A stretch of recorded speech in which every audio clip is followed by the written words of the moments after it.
Hello, and welcome to part 2 of the guide to AEOI Hub reporting templates.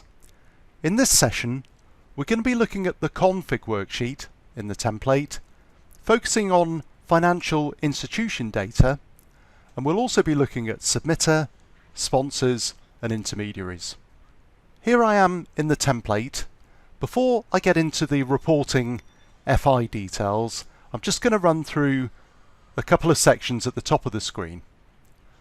First thing to mention, at the top we have the toolbar. And the toolbar on the config sheet contains a number of buttons to trigger certain events. We looked at some of these briefly in the first video in terms of the about, to show you information about the template. Import data, we'll look at a bit more detail later. Validate, and then create reports, which we'll look at more in a later video. We then have some buttons in terms of adding FIs, deleting FIs, and going to accounts, which we'll see more later. Recycle template, which we're going to talk about a little bit later in this session, the options, and then the help. In the options, I just want to show you one of the options there. You'll notice that we've got descriptions underneath each of these buttons. That's something we've added in the 2024 version of the template to help, particularly if you're not used to the template, using it for the first time, what each of the buttons do. If once you're more familiar with the template you don't want those descriptions to appear, then you can go to the options and you can untick here display button descriptions on toolbars.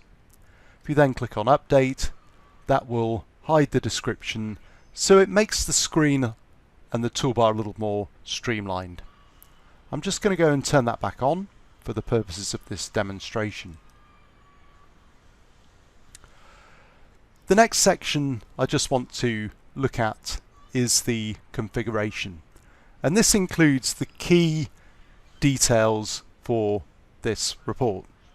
The organization name, which is required, is the overall name for your organization, and that's used in our report namings and folders.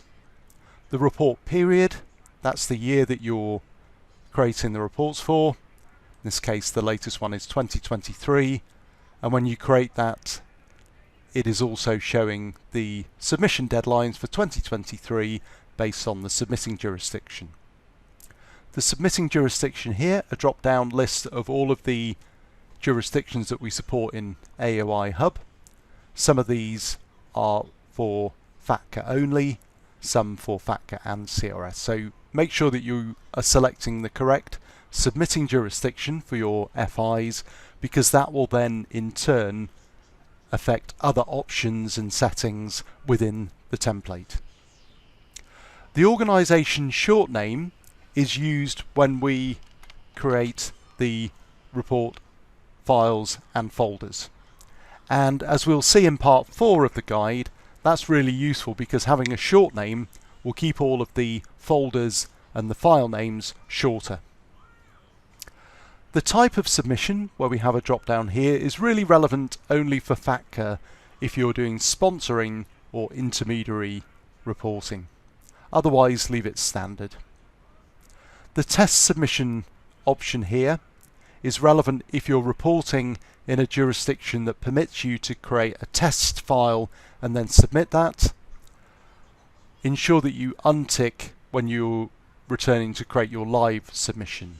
You'll also notice that depending on the submitting jurisdiction that you've selected, this may not be available, and that's because some jurisdictions don't have the test environment, and therefore we don't include it to ensure that you minimize making the wrong selection there.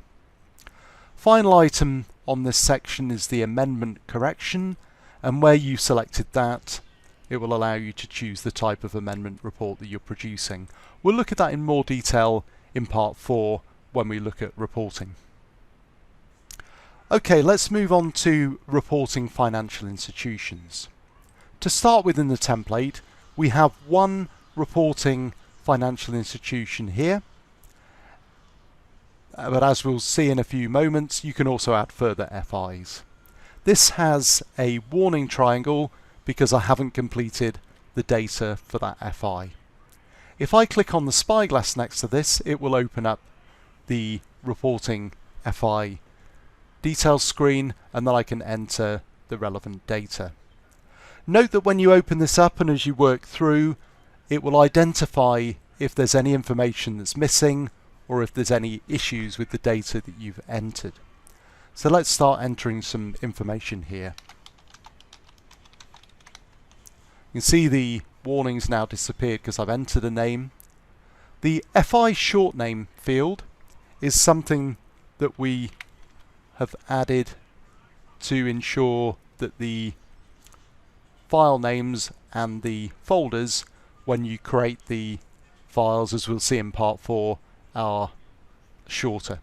So using the short name ensures that you get a shorter folder and file path, which reduces the risk of issues you might have when you're creating very long file paths. We'll see more about that in part 4. Next section you have on this screen relates to FATCA information. And you'll note at the moment it's requiring a GIN and a filer category.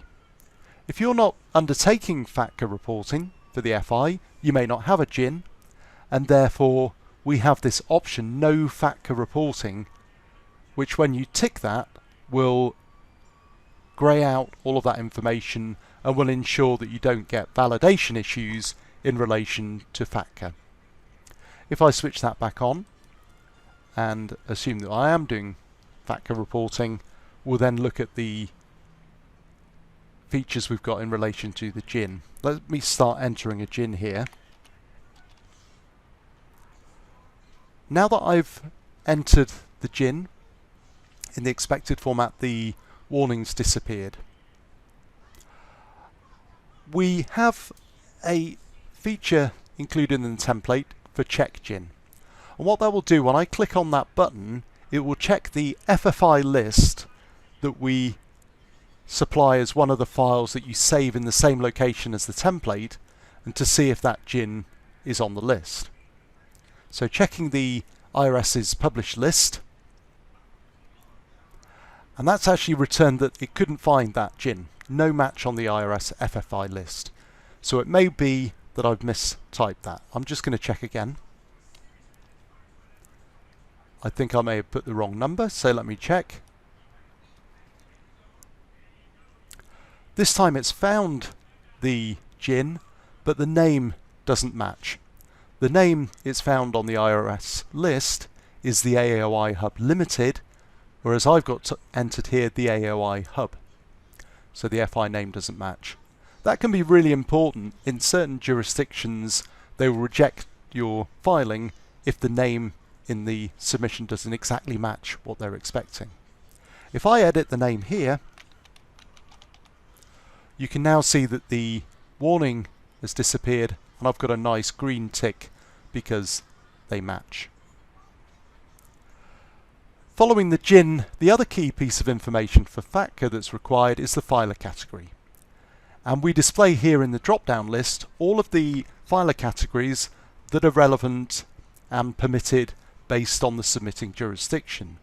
So whilst the entire list of filer categories per the FATCA schema is longer than this, these are the permitted categories based on the jurisdiction.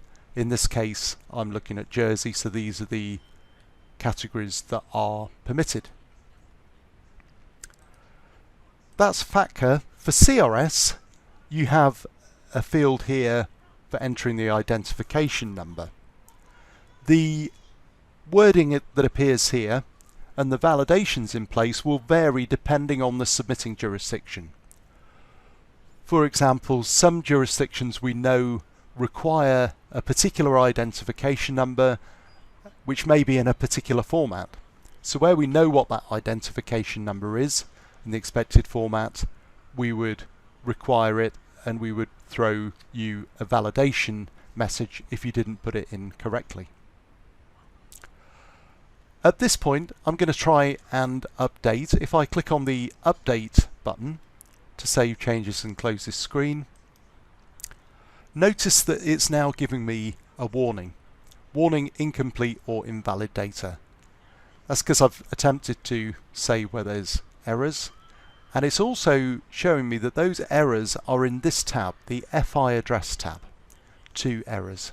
If I click on that and have a look, what I can see here is it's indicating the city field of the address is required and the country is required.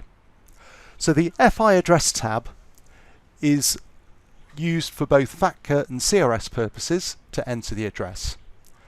And this contains all of the possible fields for the address. You don't have to use all of them, you just use the fields that are relevant. I'm just going to complete this now. Now that I've completed that, my error message has disappeared, and I can now click on the update button, which will save changes and close that screen. Notice now, returning to the config sheet, that my warning triangle's disappeared, so everything's good with that FI. What I want to move on to now is to look at the submitter information. Where you have a single reporting financial institution in the file, as I have here, we have an option where you can tick to say that the submitter is the same as the reporting FI. In most cases, the purposes of the submitter is to ensure we get the correct GIN for FATCA purposes, and if relevant, the correct identification number for CRS. In some jurisdictions there's further information, and that would be displayed where it's relevant. If I tick this option to say that the submitter is the same, notice that it's copied the name from the reporting FI. If I click on the spyglass to see the submitter information, the name and the GIN have been copied from the FI, and I don't edit it on here. I'm just going to click on cancel to close that screen. If alternatively the submitter details were not the same as the FI, you could untick that, and then you could click on the spyglass and edit the submitter and the GIN, and if relevant, the identification number for CRS purposes. Also, something to note here, we have the check GIN button, which works in the same way as we had at the financial institution level, and there is also a checkbox here, and we have this at the FI level as well, where you can choose to ignore GIN mismatch warnings. So for example, if you had a GIN which was not yet on the published list and you were aware of that, and you ran the check GIN and it came up with an issue saying either that the GIN couldn't be found or there was a mismatch, you could choose to ignore that, which would let you proceed having ignored the warning. So that's an example with a single financial institution. You can have multiple financial institutions in the same reporting template. You simply click on the Add FI button, which presents another version of the reporting FI screen, and you can enter details on here.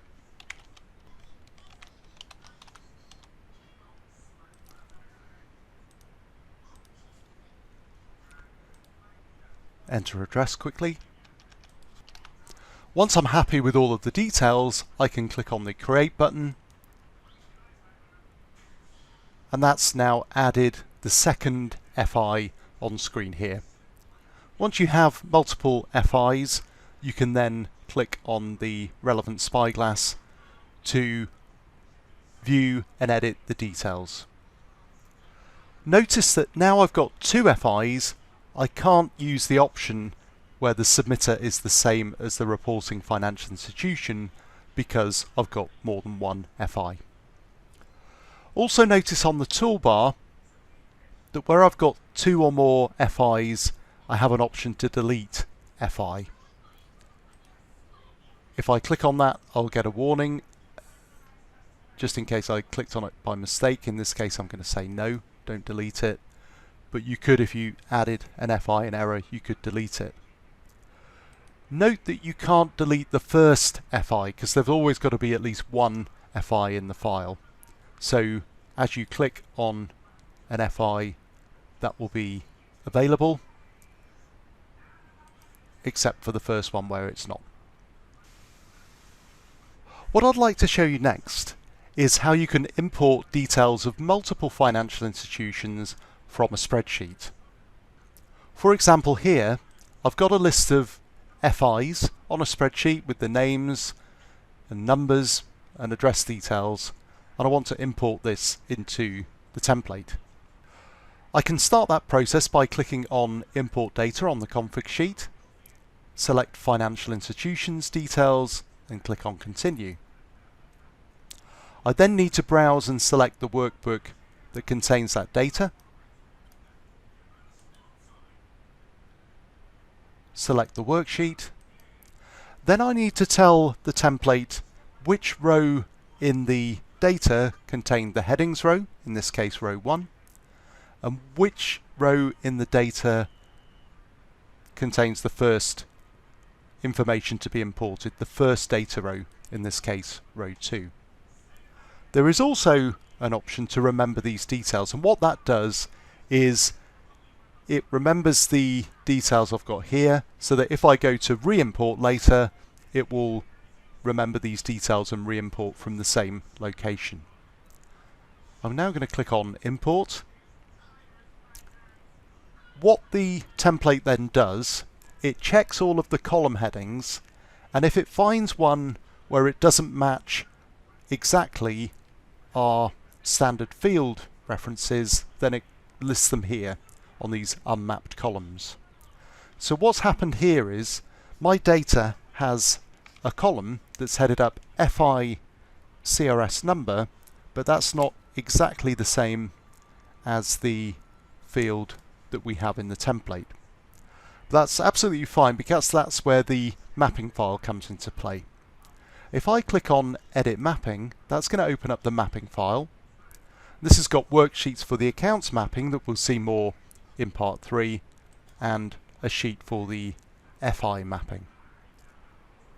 This then lists all of our standard headers in the first column, the data type, so that you can see the sort of data that we're working with, and the grey columns are our standard mappings. You can use the green columns to enter any of your own column headings in order that they can be imported. For example, here our standard heading is FI CRS identification number, and the column heading that was used in my data was FI CRS number. So when I put that in there and update this, that will ensure that my column with FI CRS number is going to be recognized and imported correctly. I'm going to save that and close. If I come back to the AEOI template now and repeat the process of import, financial institution details, note that it's remembered my file and the details. Before I proceed, I just need to click on Sync Mapping, because that's going to update the change that I just made in the mapping file a moment ago. Notice a nice green tick, that's all been synced, and now I'm going to click on Import.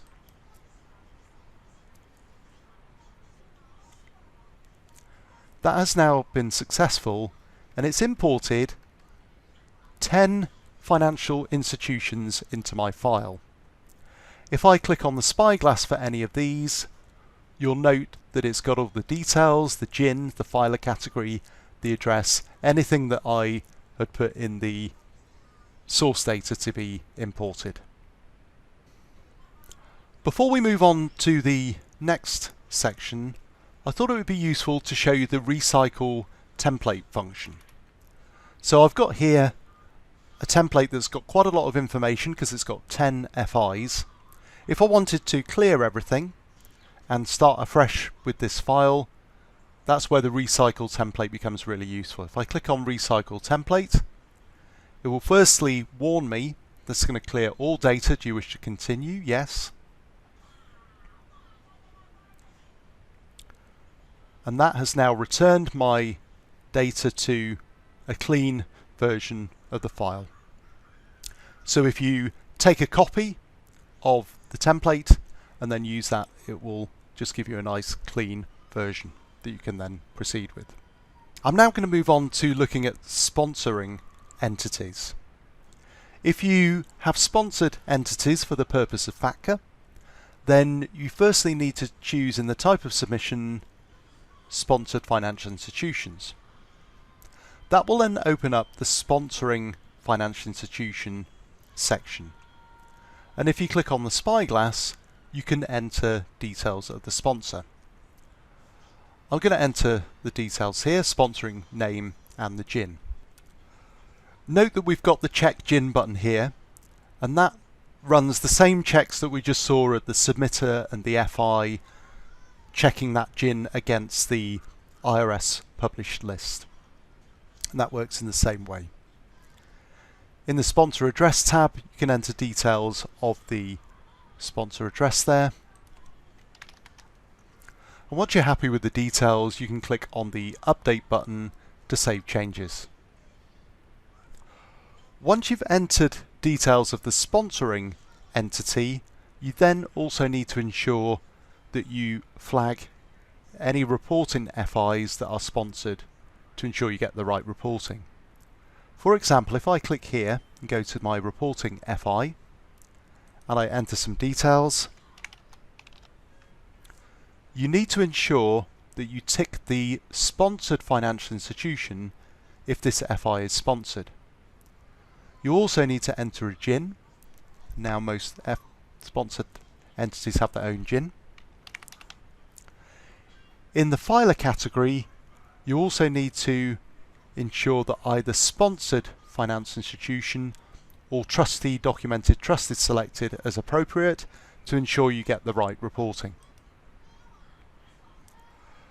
Once you have selected the sponsored financial institution checkbox, you'll notice that two additional tabs appear: sponsor details and sponsor address. On the sponsor details, there are two options, and the first one that's selected by default is that the sponsoring entity details are linked from the main sponsoring FI. So you can see here the details Gemstone sponsoring come through automatically, and similarly on the address, all of the details have linked through from that main sponsor. You do have the option, if you need to, where you've got multiple sponsoring entities, that you can edit the details here. So this would really only be relevant if you've got, say, two different sponsors with FIs, some of which were sponsored by one and some of which were sponsored by another. And if you choose that option, you can then edit this here, and you can change the name, the GIN, and you could also change the address.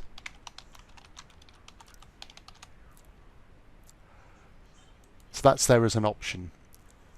At any point, you can switch back to the first option, which would, as you can see there, change the details back to the main sponsoring FI. Once you're happy with all the details, you can click on Update to save the changes and close this screen. In this case, I've still got some errors. That's because I need the FI address itself. I'll just complete that quickly and update. We also have an option on the config sheet here where you can say that the submitter is the same as the sponsoring financial institution. This is similar to the single FI option we saw a few moments ago, but this time slightly different because it's the sponsor that we're saying is the same as the submitter. Finally, we're going to have a look at intermediary reporting for FATCA purposes, and this is similar to a sponsor, but if you had a situation where for FATCA you need to report an intermediary along with the FI, then you need to select the intermediary option. Also note on this drop down, if you really need it to have both sponsor and intermediary, we do have that as an option. I'm going to select intermediary, and that is then opening up the intermediary section.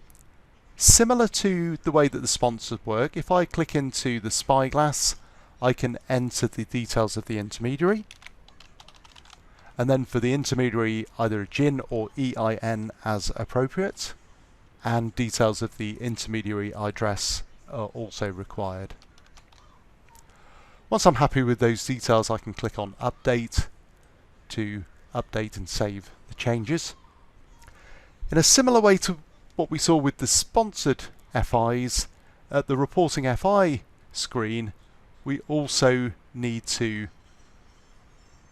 tick the checkbox for intermediary reporting. And note that if you have chosen that, you also need to ensure the correct filer category. So in this case, because I've switched from sponsoring, I need to ensure I've got a relevant filer category from one of the non-sponsored options. Similar to the way in which the sponsored options and settings worked, we now have intermediary details and intermediary address tabs. And on the intermediary details tab, we have options to either link the intermediary details from the main intermediary, you see there, or the second option where they can be edited. And similar to the sponsor, where you select that, you can enter the details here, which would be relevant if you had multiple intermediaries, some of which were relevant for some FIs and others for other FIs.